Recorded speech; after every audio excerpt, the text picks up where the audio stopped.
Ready.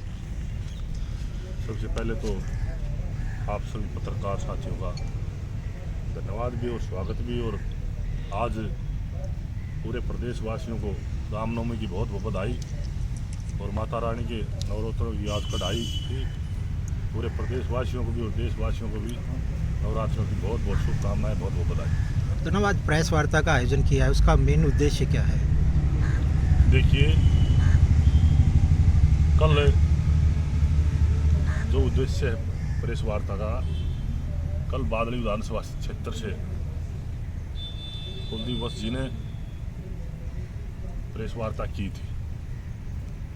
उसी को लेकर के आप सभी साथियों को निमंत्रण देकर के प्रेस वार्ता का जो कारण है, साथियों सबसे पहले तो मैं बताता हूँ कि कल कुलदीप वत्स जी ने कहा कि मैंने बादली हल्के की बहुत सेवा की, समाज को साथ जोड़ कर रखने का काम किया। सबसे पहले तो मैं बताता हूँ कि मेरा परिवार, मेरे पिताजी ओम प्रकाश चेयरमैन कबलाड़ा, मेरे परिवार ने हमेशा गौ ब्राह्मण साधु की सेवा हमेशा मेरे परिवार ने की है और हमेशा हमने गौ ब्राह्मण साधु का सम्मान किया। और रही बादली विधानसभा क्षेत्र के विकास की बात, मैं कुलदीप वत्स जी से पूछना चाहता हूं कि रिलायंस ने किसानों की रॉयल्टी बंद कर दी थी चुनाव से पहले, विधानसभा चुनाव से पहले, और आकूपर के अंदर आप पत्रकार साथी 52 दिन धरना चला था। 52 दिन उसमें आदरणीय 84 गुड़िया खाप के प्रधान सुनील प्रधान जी मौजूद थे उस धरने में। उसमें आदरणीय नौगामाई प्रधान सतपाल गुड़िया जी भी हाजिर थे। उसमें बहुत ही सम्मानित ब्रह्मानंद आकूपर से सतगामे प्रधान, वो भी उसमें धरने में शामिल थे। और सम्मानित साथी और पूरा समाज और सभी किसान उस धरने में 52 दिन लगातार उस धरने में शामिल थे। उस टाइम में पूछना चाहता हूं कुलदीप वत्स जी थे कि उस टाइम कुलदीप वत्स जी 52 दिन कहाँ थे? दूसरी चीज, भाईचारे की बात करता है, समाज की बात करता है। मैंने बादली विधानसभा क्षेत्र में चाहे 302 का मामला हो, चाहे 307 का मामला हो, चाहे भाईचारे में किसी भी बात को लेकर के कोई मनमुटाव का मामला हो, हमेशा भाईचारे के साथ लग करके मेरे परिवार ने और मैंने हर समय भाईचारे को जोड़ने का, योगदान देने का काम किया। आप लोग समाज में जाकर के पूछ सकते हो। रही विकास की बात, हल्के का विधायक एक बात कहता है कि ओम प्रकाश धनखड़ जी ने क्या किया, दुष्यंत चौटाला जी भ्रष्ट हैं, घोटाले कर दिए। मैं उससे पूछना चाहता हूं, अरे साथी, आपने क्या किया इस बादली विधानसभा क्षेत्र के लिए? एक काम तो गिनवा दो कोई। अगर मैंने ये किया एमएलए बनने के बाद में, एक काम तो गिनवाओ, कोई ऐसा काम तो गिना दो जो ये किया होगा, आप लोगों ने ये कर दिया।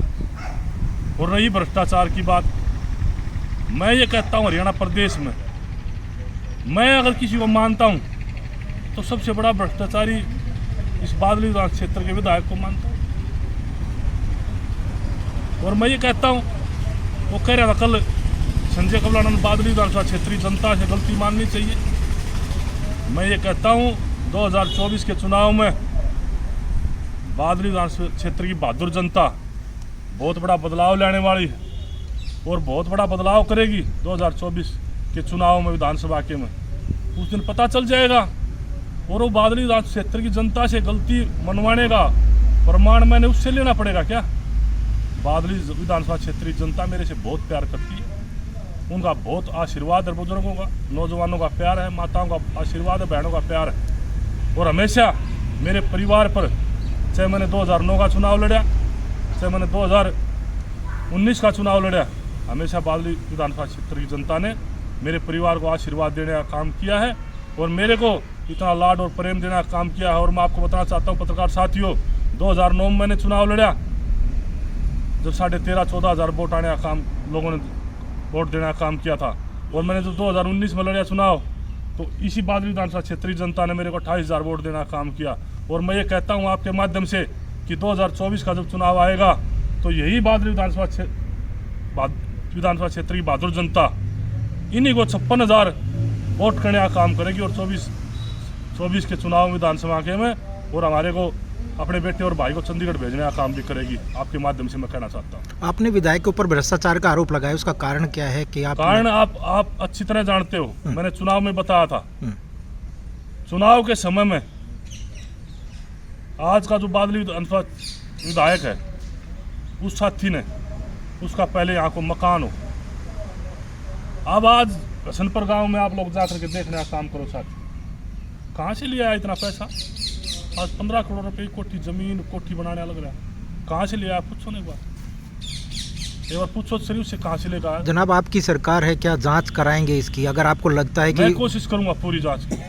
और मैं कल कहता हूँ आप लोगों को कि आप लोग कल सारे पत्रकार साथी वहाँ थे, एक भी किसान की बात की हो, किसान के जो फसल खराब हुई बारिश से ओले से, उस प्रेस वार्ता में एक भी बयान उस आदमी ने किसान के बारे में दिया हो, किसान को मुआवजा मिलना चाहिए, किसान की फसल खराब हुई है, तो आप पत्रकार साथी वीडियो को निकाल करके देखिए।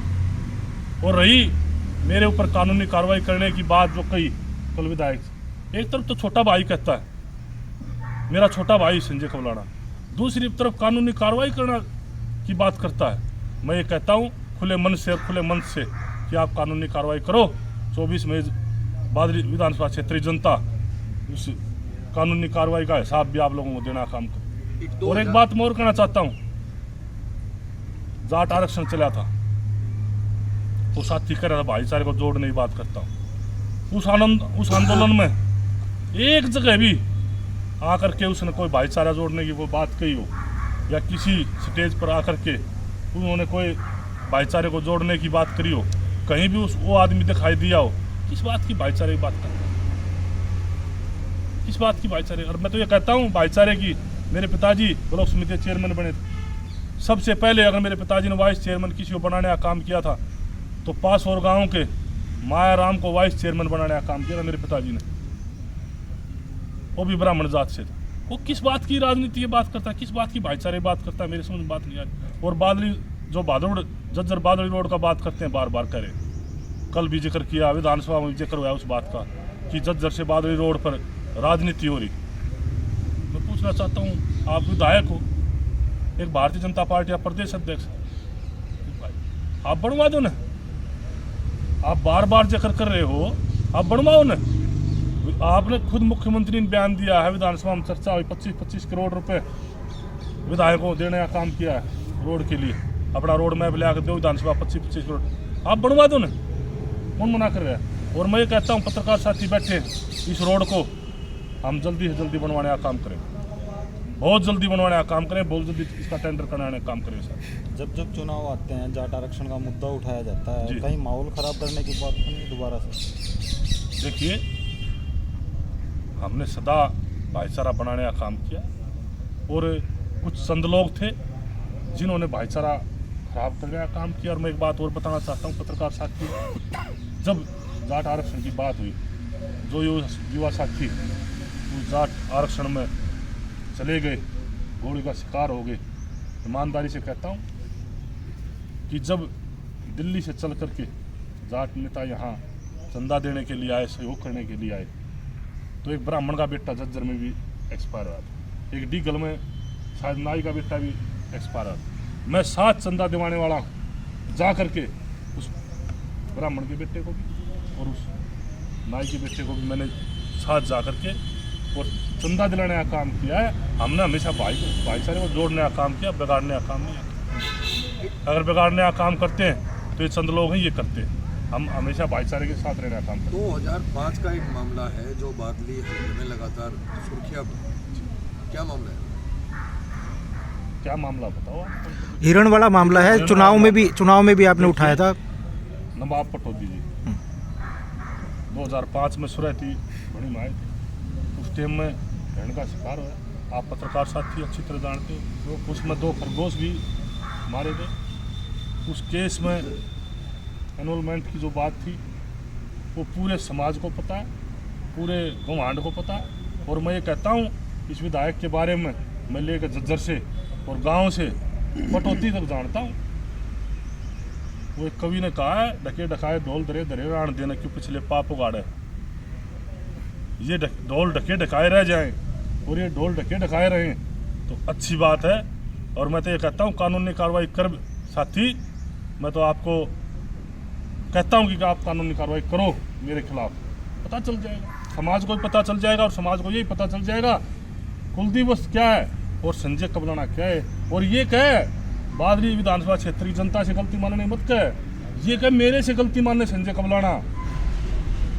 मैं इतना बहादुर विधायक हूँ, इतना दमंग विधायक हूँ कि संजय कबलाना मेरे से गलती माने। अरे मेरे को प्रमाण आप लोग दोगे क्या कि मैंने बादली क्षेत्र से गलती मानने की नहीं माननी। मैं तो बादली क्षेत्र का बेटा और भाई हूँ, उनसे मैं कभी भी गलती मान लूँगा जो वो मनवाना चाहेंगे।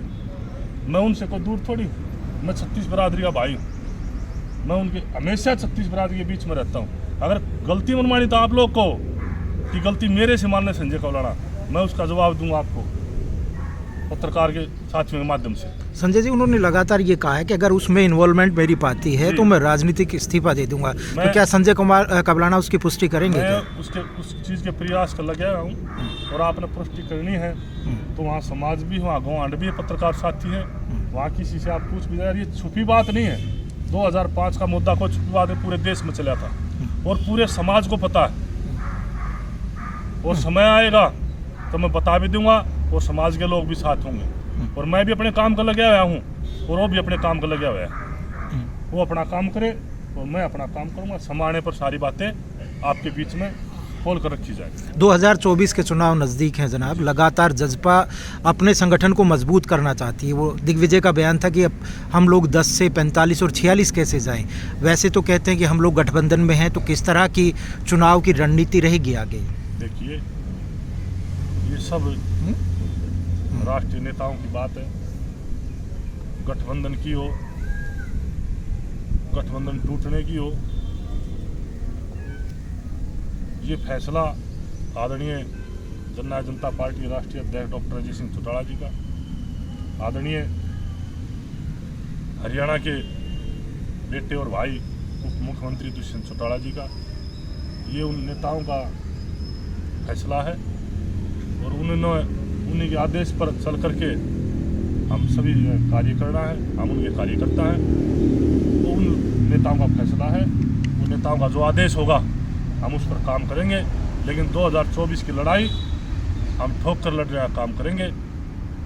खिलाड़ी का काम अपनी तैयारी रखने का होता है, खिलाड़ी का काम ये नहीं होता सामने से कौन आ रहा है, किसके साथ लड़ना है, किसके साथ कुश्ती करनी है, किसके साथ खेलना है।